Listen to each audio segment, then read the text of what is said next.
P സ്കൂളിന് IS ബന്ധമുണ്ട് എന്നാണ് പിന്നെ ഒരു ആരോപണം. ആരോപണത്തിൽ തെളിവെന്താ? ഒന്നാമത്തേത്, ISലേക്ക് പോയി എന്ന് പോലീസ് പറയുന്ന മെറിൻ എന്ന കുട്ടി ഇവിടെ പഠിപ്പിച്ചിരുന്ന ഒരു മാസം. രണ്ടാമത്തേത്, ശ്രീനഗറിൽ നിന്നും അതേപോലെ തന്നെ ഹൈദരാബാദിൽ നിന്നെല്ലാം കള്ളപ്പണം വന്നിട്ടുണ്ട്. മൂന്നാമത്തേത്, ISലേക്ക് പോയിട്ടുള്ള അബ്ദുൾ റാഷിദ് ഇവിടെ പഠിപ്പിച്ചിരുന്നയാളാണ്. യഥാർത്ഥത്തിൽ ഇത് മൂന്നും അടിസ്ഥാനരഹിതമായ വാദങ്ങളാണ്. ഒന്നാമത്തേത്, മെറിൻ എന്ന കുട്ടി ഇവിടുത്തെ KG സ്കൂളിൽ ജോലി എന്തെങ്കിലും ഉണ്ടോ എന്ന് അന്വേഷിച്ചുകൊണ്ട് വന്നിരുന്നു. അവർ തമ്മനത്ത് താമസിക്കുന്ന കുട്ടിയാണ്. അപ്പോൾ അതുകൊണ്ട് തന്നെ ചക്കരപ്പറമ്പിലുള്ള KG സ്കൂളിൽ വല്ല ജോലിയുമുണ്ടോ എന്ന് അന്വേഷിച്ച് വന്നിരുന്നു. പക്ഷെ അവിടെ അന്ന് ടീച്ചേഴ്സിൻ്റെ പോസ്റ്റ് വേക്കൻസി ഇല്ല. എന്നാൽ അവരുമായി സംസാരിച്ചപ്പോൾ അവരുടെ ഇംഗ്ലീഷ് ഭാഷയിൽ നല്ല പ്രാവീണ്യം കണ്ടപ്പോൾ ഞങ്ങളുടെ മറ്റേ സ്കൂളിൽ വന്നാൽ അവിടെ ഇൻ്റർവ്യൂ തന്നാൽ അവിടെയൊക്കെ പറ്റുമെങ്കിൽ നമുക്ക് പരിഗണിക്കാം എന്ന് പറഞ്ഞു. അങ്ങനെയാണ് തത്തപ്പള്ളിയിലുള്ള സ്കൂളിലേക്ക് അവർ വരുന്നത്. അങ്ങനെ തത്തപ്പള്ളിയിലുള്ള സ്കൂളിൽ വന്നു, അവരെ ഇൻ്റർവ്യൂ എടുത്തു. അതേപോലെ തന്നെ അവർ ഡെമോ ക്ലാസ് നടത്തി. ഒരു ദിവസം അവർ പോയി അവിടെ നിന്ന്. എന്നിട്ട് അവർ പറഞ്ഞു, വളരെ ദൂരെയാണ് തമ്മനത്ത് നിന്ന് തത്തപ്പള്ളിയിലേക്ക് വരാൻ, അതുകൊണ്ട് തന്നെ ഞാൻ ജോയിൻ ചെയ്യുന്നില്ല. ഇതാണ് സംഭവം. ഇങ്ങനെ ഞാൻ ജോയിൻ ചെയ്യണില്ല, ഇവിടെ ജോയിൻ ചെയ്യാൻ കഴിയില്ല എന്ന് പറഞ്ഞതാണ്. അങ്ങനെ പോയ ആൾ അവരൊരു മാസം ഇവിടെ പഠിപ്പിച്ചിരുന്നു എന്ന് പറഞ്ഞിട്ട് അവർ ഇവിടെ ഉണ്ടായിരുന്നു, അതുകൊണ്ട് തന്നെ ഇതിന് IS ബന്ധമുണ്ട് എന്നാണ്. യഥാർത്ഥത്തിൽ യാതൊരു അടിസ്ഥാനവുമില്ല. അത് ഡിപ്പാർട്ട്മെൻറ്റിന് നമ്മൾ പലതവണ ബോധ്യപ്പെടുത്തിയതാണ്. അങ്ങനെ അവരിവിടെ പഠിപ്പിച്ചിട്ടുണ്ടെങ്കിൽ അവിടുത്തെ റോളിലുണ്ടാകും, അവർക്കുള്ള അപ്പോയിൻമെൻറ്റ് ലെറ്റർ ഉണ്ടാകും, അതേപോലെ തന്നെയുള്ള കാര്യങ്ങളുണ്ടാകും. ഇതൊരു നല്ല ശാസ്ത്രീയമായി നടക്കേണ്ട സ്ഥാപനമാണ്. രണ്ടാമത്തേത് എന്താണ്? രണ്ടാമത്തേത്, ശ്രീനഗറിൽ നിന്നും ഹൈദരാബാദിൽ നിന്നും പണം വന്നിട്ടുണ്ടെന്നാണ്. എന്താ തെളിവ്? ശ്രീനഗറിലെ ATMൽ നിക്ഷേപിച്ചിട്ടുണ്ട് 2 ലക്ഷം രൂപ. ഹൈദരാബാദിലെ ATMൽ പീസ് സ്കൂളിൻ്റെ പേരിൽ 1 ലക്ഷം രൂപ നിക്ഷേപിച്ചിട്ടുണ്ട്. ഇതാണ് കള്ളപ്പണം. നമ്മൾ മനസ്സിലാക്കി നോക്കുക. യഥാർത്ഥത്തിൽ കോടികളുടെ ഇൻവെസ്റ്റ് ചെയ്തിട്ടുള്ള ഈ സ്ഥാപനം, കോടികൾ എന്ന് പറയുമ്പോൾ അവിടുത്തെ സ്ഥലവും ബിൽഡിങ്ങും എല്ലാം വെച്ചുകൊണ്ടാണ് ഞാൻ പറയുന്നത്. അങ്ങനത്തെ ഒരു സ്ഥാപനത്തിൽ 3 ലക്ഷം രൂപ കള്ളപ്പണം വന്നിട്ടുണ്ട്. ഇതെന്താ തെളിവ്? ATMൽ ഇട്ടിട്ടുണ്ട്. സത്യത്തിൽ അത് പച്ചക്കള്ളമാണ്. യഥാർത്ഥത്തിൽ എന്താ സംഭവം വേറെ ഒന്നുമല്ല. ഞങ്ങൾക്ക് 2 അക്കൗണ്ട് ഉണ്ട് ഇവിടെ. ഒന്ന് ഫെഡറൽ ബാങ്കിലാണ്, മറ്റൊന്ന് ആക്സിസ് ബാങ്കിലാണ്. ഞങ്ങളൊരു സ്ഥാപനത്തിന് ഇവിടെ നിന്നുള്ള ഒരു സാധനം വാങ്ങിയതിന് ചെക്ക് കൊടുത്തിരുന്നു.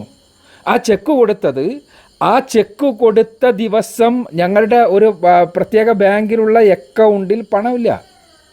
അപ്പോൾ അന്ന് ആ ദിവസം പണം അവിടെ വേണം. ആ പണം വേണമെങ്കിൽ ചെക്ക് കൊടുത്താൽ പറ്റൂല. അപ്പോൾ ഒരു ATMൽ നിന്ന് എടുത്ത് മറ്റേ ATMൽ കൊണ്ടുപോയിട്ടു, പൈസ ഇട്ടു. അപ്പോൾ സത്യത്തിൽ ATM പരിശോധിച്ചപ്പോൾ, ഇവർ അക്കൗണ്ട് പരിശോധിച്ച സമയത്ത് ഇവിടുത്തെ ATMൻ്റെ കോഡും ശ്രീനഗറിലെ ATMൻ്റെ കോഡും തമ്മിൽ സാമ്യമുണ്ട്. ആ സാമ്യത വെച്ച് കാച്ചിയതാണ്. യഥാർത്ഥത്തിൽ അങ്ങനെ ഒരു പണവും വന്നിട്ടില്ല എന്ന് ഞങ്ങളുടെ ഓഡിറ്റ് വെച്ചുകൊണ്ട് ഇവർക്ക് മുന്നിൽ സമർത്ഥിച്ചതാണ്. ഇതേപോലെ തന്നെ അബ്ദുൾ റാഷിദ് ഇവിടെ ഉണ്ടായിരുന്നു. ഈ സ്കൂളിൽ അബ്ദുൾ റാഷിദ് പഠിപ്പിച്ചിട്ടില്ല. പീസ് എഡ്യൂക്കേഷണൽ ഫൗണ്ടേഷൻ്റെ ഒരു 4 വർഷത്തോളം അദ്ദേഹം ഞങ്ങളുടെ ട്രെയിനർ ആയിരുന്നു. ഇംഗ്ലീഷിൻ്റെയും മാത്തമാറ്റിക്സിൻ്റെയും ട്രെയിനറായിരുന്നു. ആ ഇംഗ്ലീഷിൻ്റെയും മാത്തമാറ്റിക്സിൻ്റെയും ട്രെയിനിങ് അദ്ദേഹം ടീച്ചേഴ്സിനാണ് കൊടുത്തത്, കുട്ടികൾക്കല്ല. കുട്ടികൾക്ക് അദ്ദേഹം ആ രൂപത്തിലുള്ള ട്രെയിനിങ് കൊടുത്തിട്ടില്ല. ഈ മാത്തമാറ്റിക്സിൻ്റെയും ഇംഗ്ലീഷിൻ്റെയും ട്രെയിനിങ്ങിൻ്റെ നടുവിൽ, അതാണ് പോലീസിൻ്റെ ഒരു ഭാഷ്യം, നടുവിൽ തീവ്രവാദം പറഞ്ഞുകൂടെ എന്നാണ്. തീർച്ചയായും സംശയിക്കാവുന്നതാണ്. അവിടെ ഞങ്ങൾക്ക് പറയാനുള്ളത്, അങ്ങനെയുണ്ടെങ്കിൽ ഞങ്ങളുടെ മാത്സ് ടീച്ചേഴ്സ് എല്ലാവരും മുസ്ലിങ്ങളല്ല, സയൻസ് ടീച്ചേഴ്സ് എല്ലാവരും മുസ്ലിങ്ങളല്ല. നിങ്ങൾക്ക് പരിശോധിക്കാം. മാത്സ് ടീച്ചേഴ്സിനെ ട്രെയിൻ ചെയ്തിട്ടുണ്ടെങ്കിൽ അമുസ്ലിങ്ങൾക്കും തീവ്രവാദത്തിൻ്റെ ട്രെയിനിങ് കിട്ടിയിട്ടുണ്ടാകണം.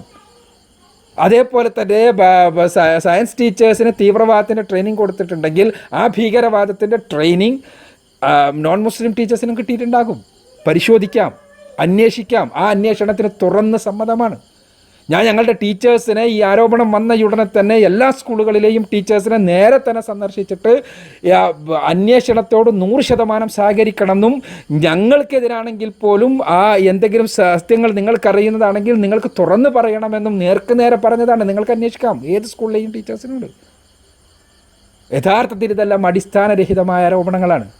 സത്യത്തിലെ ഈ ആരോപണങ്ങളെക്കുറിച്ച് നിങ്ങൾ ആലോചിച്ച് നോക്കുക. നിങ്ങൾ മലയാളികളായിട്ടുള്ള മാധ്യമപ്രവർത്തകർ യഥാർത്ഥത്തിൽ നിങ്ങൾ ഈ കേരളത്തിലല്ല ജീവിക്കുന്നത്. ഞാൻ കഴിഞ്ഞ 30 വർഷത്തോളം കാലമായി ഇവിടുത്തെ പൊതുസമൂഹത്തിൽ ജീവിക്കുന്നയാളാണ്. ഞാനാണ് ഈ സ്കൂളിൻ്റെ മാനേജിങ് ഡയറക്ടർ. ഞാൻ എൻ്റെ പൊതുസമൂഹത്തിലെ 30 വർഷമായിട്ടുള്ള പ്രൊഫൈൽ നിങ്ങൾ പരിശോധിക്കുക. ഞാനിവിടെ 100 പ്രസംഗങ്ങൾ നടത്തിയിട്ടുണ്ട്. ഇസ്ലാമികമായ ഭൂമികയിൽ 100 പ്രസംഗങ്ങൾ, അതെല്ലാം യൂട്യൂബിൽ ഉപലബ്ധമാണ്. അതേപോലെ തന്നെ 40-ലധികം പുസ്തകങ്ങളുടെ രചയിതാവാണ് ഞാൻ. ഈ പ്രസംഗങ്ങളിൽ, ഈ പുസ്തകങ്ങളിൽ എവിടെയെങ്കിലും ഭീകരവാദത്തിൻ്റെ ഒരംശം പറയാൻ നിങ്ങൾക്ക് കഴിയോ? ഒരംശമുണ്ടെന്ന് തെളിയിക്കാൻ കഴിയോ? ഞാൻ വെല്ലുവിളിക്കുകയാണ്. യഥാർത്ഥത്തിൽ അതേപോലെ തന്നെ കേരളത്തിൽ തീവ്രവാദി പ്രസ്ഥാനങ്ങൾ പല രൂപത്തിലുണ്ടായിട്ടുണ്ട്, മുസ്ലിങ്ങൾക്കിടയിൽ തന്നെ ഉണ്ടായിട്ടുണ്ട്. ആ തീവ്രവാദങ്ങൾ എല്ലാം കടന്നു വരുന്ന സമയത്ത് അതിൻ്റെ മറുപക്ഷത്ത് അവർക്കെതിരെ പുസ്തകം എഴുതാനും അവർക്കെതിരെ പ്രസംഗിക്കുവാനും അവരുടെ ആശയങ്ങൾ എതിരെന്ന് പറയുമ്പോൾ ആശയങ്ങൾ ഇസ്ലാമികമല്ലെന്ന് സ്ഥാപിക്കുവാനും ആയിരുന്നു, ആ പക്ഷത്തായിരുന്നു ഞാനുണ്ടായിരുന്നത്. നമുക്ക് പരിശോധിക്കാം. എൻ്റെ പുസ്തകങ്ങളിൽ തന്നെ 5 തീവ്രവാദത്തിൻ്റെ വാദങ്ങളെ വിമർശിച്ചു കൊണ്ടുള്ളതാണ്. ഇങ്ങനെയുള്ള ഞാൻ ഇവിടെ IS റിക്രൂട്ട് ചെയ്യുവാൻ വേണ്ടി ശ്രമിക്കുന്നു എന്ന് പറഞ്ഞാൽ അത് മലയാളി പത്രപ്രവർത്തകർ, മലയാളി മാധ്യമപ്രവർത്തകർ അവർ അതേപോലെ വിശ്വസിക്കുന്നു എന്ന് പറഞ്ഞാൽ നമ്മുടെ ഈ പ്രവർത്തനത്തെക്കുറിച്ച് തന്നെ നമുക്ക് സത്യത്തിൽ ഉണ്ടായിരുന്ന മതിപ്പ് നഷ്ടപ്പെടുക. പത്രപ്രവർത്തകൻ എന്നെല്ലാം പറഞ്ഞാൽ, മീഡിയ പ്രവർത്തകൻ എന്നെല്ലാം പറഞ്ഞാൽ ജനാധിപത്യത്തിൻ്റെ 3ാം കണ്ണിൻ്റെ സംരക്ഷകരാണ് എന്നും യഥാർത്ഥത്തിലുള്ള വസ്തുതകൾ ലോകത്തിൻ്റെ മുന്നിൽ എത്തിക്കുന്നവരാണ് എന്നുമുള്ള ധാരണയെ തകർക്കുന്ന രൂപത്തിലാകരുത് മീഡിയ പ്രവർത്തകരുടെ പ്രവർത്തനം എന്നാണ് എനിക്ക് വളരെ വിനീതമായി പറയാനുള്ളത്.